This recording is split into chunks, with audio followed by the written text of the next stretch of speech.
This is Julie Mullins with Stereophile, and I'm here today at AXPONA 2025. I'm here with Roy Delgado of Klipsch. I'm working on it.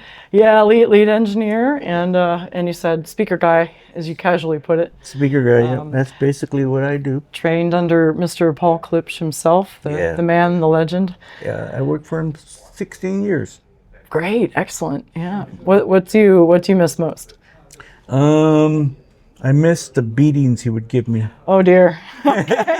We're starting off full on. All right. That's tough. Yeah, I can imagine. But he was like a third grandfather to me. We were really good friends. Yeah. Really good friends. Yeah. He did. I say Paul Klipsch taught me a lot, and some of it was about speakers.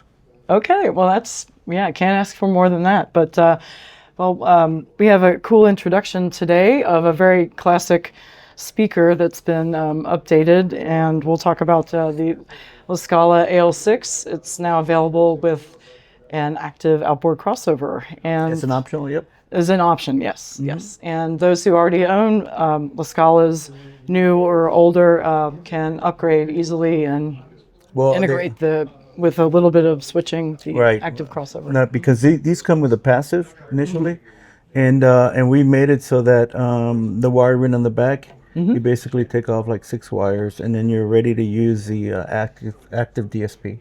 So that way you can start off with 2-channel like you normally do, and then if you want to go like get that extra, oomph, you buy that guy. You get an extra 4 channels of amplification, and then the Scala and the Klipsch horn are in a position to not leave even a 1/4 dB on the table. Okay, I want to get all the good stuff coming through.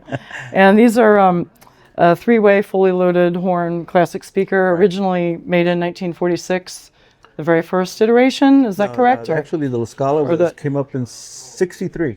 Oh, okay. And the Klipsch horn was started in '46. Oh, the Klipsch horns. Okay, so these are a later descendant of the Klipsch horns. Yeah, the Heresy came next, and then the Cornwall, and then the Scala.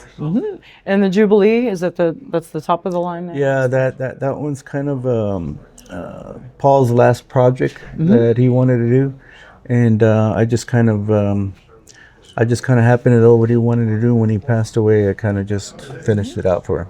Yeah, well, great. And let's talk a little about why 2-channel folks might be interested in the active crossover. I mean, it makes a lot more flexibility for amplification choices, and you can break it down by which frequency ranges and crossover points. Everything's adjustable. Well, or DSP, it's all set in the DSP. The only thing you can change on that passive, on the active processor, is if you use like a solid state on your LF and you use tubes on your mid-range and tweeter, you're going to have different input sensitivities on your amplifiers, and those 2 knobs will allow you to readjust it so that you get the best out of the speakers. An adjustable gain. That's the only control.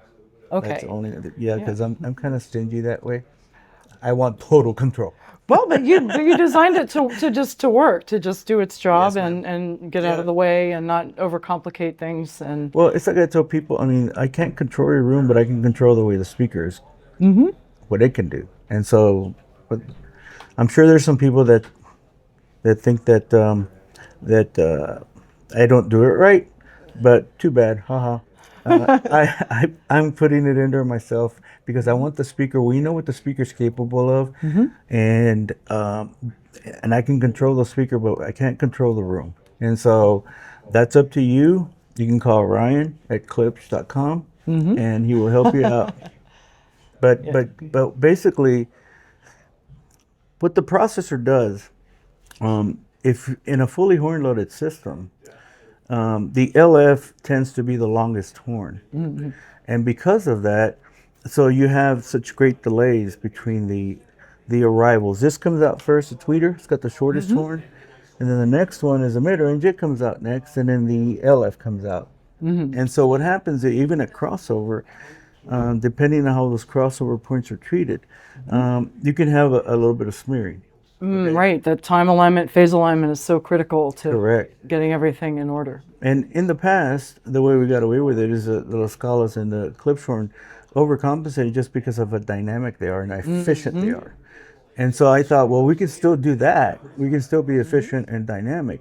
But now with that, we align them back up, and it just gives you an extra degree of, details and sound stages and all this other stuff that you're probably going to say, I never heard that before.